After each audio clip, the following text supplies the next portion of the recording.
क्या आप भी नॉर्सेट के लिए कम से कम 10 से 15 बुकें यूज़ कर रहे हो?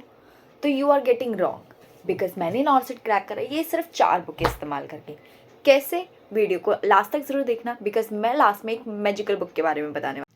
तो बहुत कर लिया आप लोगों ने टाइम वेस्ट बुक्स को सेलेक्ट करने के लिए, बिकॉज मैंने ये सिर्फ 4 बुकें करके नॉर्सेट में सिलेक्शन लिया in the very first attempt. So let's start from book 1, that is the PR Yadav, Aravali publication की जो PR यादव है, that is a very good book from starting your MCQ। अगर आप MCQ प्रैक्टिस करना जस्ट स्टार्ट कर रहे हो, आप अपना थ्योरी पढ़ चुके हो, थ्योरी आपने कोई भी बुक से या फिर आपने अपने कोचिंग से कंप्लीट कर ली है और आप MCQ प्रैक्टिस जस्ट स्टार्ट ही कर रहे हो, तो do start from your PR Yadav, because PR Yadav के इतने अच्छे कॉन्सेप्ट्स हैं, उससे आपके कॉन्सेप्ट बिल्कुल क्लियर हो जाएंगे। और सारे PR यादव में सारे PYQs हैं, जो भी आपके पहले की PYQs आते थे, तो आप वो PYQ सॉल्व हो रहे होंगे आपके, ठीक है। तो आपको पता होगा किस तरीके से क्वेश्चंस बनते हैं और आपके वन लाइनर का डाउट्स तो क्लियर हो जाएंगे उधर से।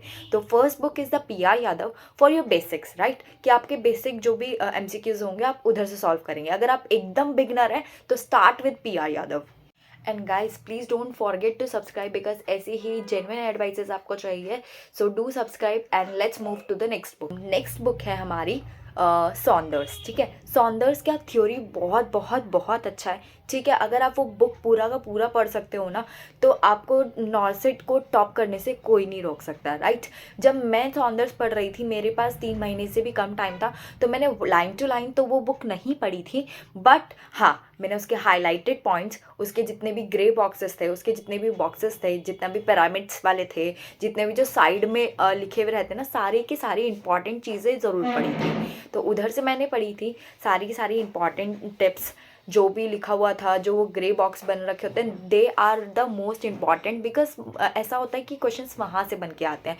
और जो PR यादव का जो थ्योरी पार्ट है, उसमें भी आपके कुछ थोड़े क्वेश्चंस होंगे, वो सॉल्व कीजिए, क्योंकि उसको सॉल्व करने से आपको पता चलेगा कि कैसे आपको क्वेश्चन सॉल्व करने हैं, कौन सा लॉजिक लगा के आपको वो क्वेश्चन सॉल्व करना है। और उसका रैशनली पढ़ना तो बिल्कुल मत भूलना, बिकॉज आपका जो रैशनल ही है ना, वही आपको हेल्प करता है आपके कॉन्सेप्ट बिल्ड करने के लिए। बिकॉज आपने एक बार पढ़ लिया तो आप कॉन्सेप्ट फिर भी भूल जाओ, बट जब आप उस कॉन्सेप्ट पे क्वेश्चन सॉल्व करते हो तो वो रैशनली तो आप बिल्कुल नहीं भूल सकते। तो अगर आप फिर आप जब थ्योरी पढ़ते हो उसके टॉपिक या फिर आप हाईलाइटेड पॉइंट्स ज़रूर पढ़ने हैं, ठीक है। तो आप हाईलाइटेड पॉइंट्स पढ़ते हो, उनको पढ़ने के बाद उसके क्वेश्चंस लगाओ सॉन्डर्स के, और उसके लॉजिक और उसके रैशनली को ज़रूर पढ़ो और समझो, राइट। तीसरी बुक है आपकी मॉसबी। अगर आप वो सॉल्व नहीं कर रहे हो तो कुछ तो लाग कर रहे हो, क्योंकि जो मोस्टली जो क्वेश्चंस होते हैं नॉर्सेट के, डिट्टो उस बुक के उठ के आ जाते हैं, मतलब वो चेंज भी नहीं करते, वो पूरा का पूरा उठ के आ जाता है इस तरीके से। और वो बुक आपकी कॉन्सेप्ट बिल्डिंग बुक है, यस गाइज। उस बुक से आपके कॉन्सेप्ट बिल्ड होते हैं एक्चुअली। आप कोई भी टेस्ट सीरीज़ ले लो, कुछ भी ले लो, उस बुक से ज़रूर वो लोग क्वेश्चंस इन्वॉल्व करते हैं। मैंने भी सॉल्व करी है मॉसबी 2 बार, और ये बुक को तो ज़रूर आपको सॉल्व करना चाहिए, दैट इज़ द मॉसबी, ठीक है। उस वो आपकी कॉन्सेप्ट बिल्डिंग बुक है, उससे आपके कॉन्सेप्ट बहुत अच्छे बनेंगे।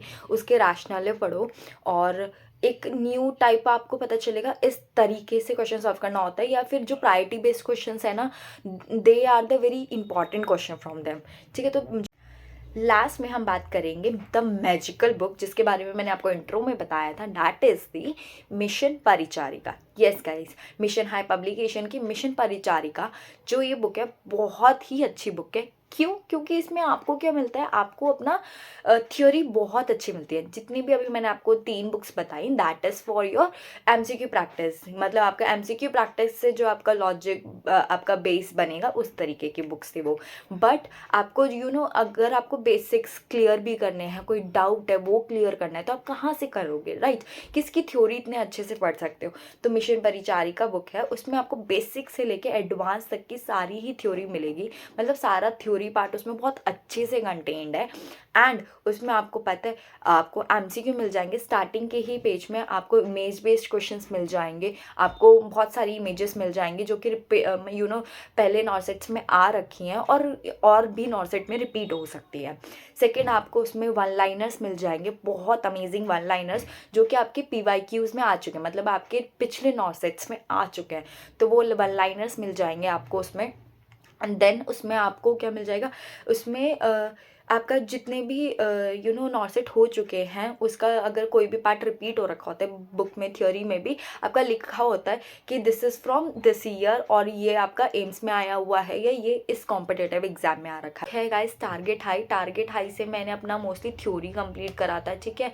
जो भी सब्जेक्ट का मेरा थ्योरी मेरे कोचिंग नोट से नहीं बन पाया था, I refer target high for that is मैंने MSN जो था अपना पूरा टारगेट हाई से करा था। और जो मेरे माइनर सब्जेक्ट्स थे, माइनर्स लाइक आपके हो जाएंगे आपका सोशियोलॉजी हो गया या आपका साइकोलॉजी हो गया, ठीक है। तो ये जो माइनर सब्जेक्ट्स थे मैंने उसकी थ्योरी। सो एट लास्ट मैं गाइस समराइज कर देती हूँ। फॉर थ्योरी, अगर आपको थ्योरी पढ़नी है तो उसके लिए आप 2 बुक ये रेफर ज़रूर कीजिए, that is the target high and your mission परिचारिका। मिशन परिचारिका से तो आपके सारे ही डाउट्स क्लियर हो जाएंगे, क्योंकि उसमें हर एक चीज़ है कि आपका वन लाइनर्स भी सब कुछ है। और मिशन परिचारिका आप ब्लास्ट में भी ज़रूर रिवाइज करना, क्योंकि जो mission and for question practice के लिए आप प्रेफर कर सकते हो सबसे पहले बिगनर लेवल से। अगर आप स्टार्ट कर रहे होगे तो आप PR यादव से क्वेश्चन प्रैक्टिस करना स्टार्ट करोगे, देन आप फिर इंटरमीडिएट लेवल पे पहुंच जाओगे क्वेश्चन प्रैक्टिस करते करते। तो फिर आप सॉन्डर्स के क्वेश्चन ज़रूर लगाइएगा, उससे ना आपको प्रायोरिटी वाइज वाले जो क्वेश्चन होते हैं ना वो सॉल्व करने में आपको बहुत हेल्प मिलती है। तो सॉन्डर्स के आप प्रायोरिटी वाइज जो क्वेश्चन होते हैं वो बहुत हेल्प करते हैं आपको, ठीक है। एंड थर्ड आपका मॉसबी, आप थर्ड स्टेज होगी, एडवांस स्टेज होगी, उसमें आप मॉसबी के क्वेश्चन प्रैक्टिस करोगे। And guys to be very honest, ये जितने भी मैंने आपको बताई हैं ना बुक्स, उसको आपको कम से कम 2 बार सॉल्व करना है, कम से कम मैं बोल रही हूँ 2 बार, और मैक्सिमम आप बढ़ा सकते हैं। तो और गाइस इसको आपको कैसे करना है कि आपने एक बार वो बुक पढ़ लिया है, ठीक है। उसके बाद जब आप रिवीजन कर रहे होगे तो जो आपने क्वेश्चंस नहीं कर पाए होंगे उन क्वेश्चंस को देख लेना है, या जो आपने मार्क कर लिए होंगे, जो फर्स्ट टाइम में आपसे गलत जा रहे होंगे, आप उनको मार्क कर लो कि मेरे से ये क्वेश्चन गलत किया है और आपको वो चीज़ रिवाइज करनी है, ठीक है। तो फिर उसको मार्क करो और फिर सेकेंड रिविजन में उन क्वेश्चंस को पढ़ो, ठीक है। इस तरीके से आपको रिवाइज करना है और एटलीस्ट आपको ये बुक्स 2 बार तो सॉल्व करनी ही करनी है। तब तक के लिए bye bye, tata, and please do subscribe Nikki Manu Medico, and you can join my Telegram channel also, where you get important PDFs, updates and everything. So do join that Telegram channel also. And guys, don't forget to subscribe, and bye bye, tata, stay tuned. And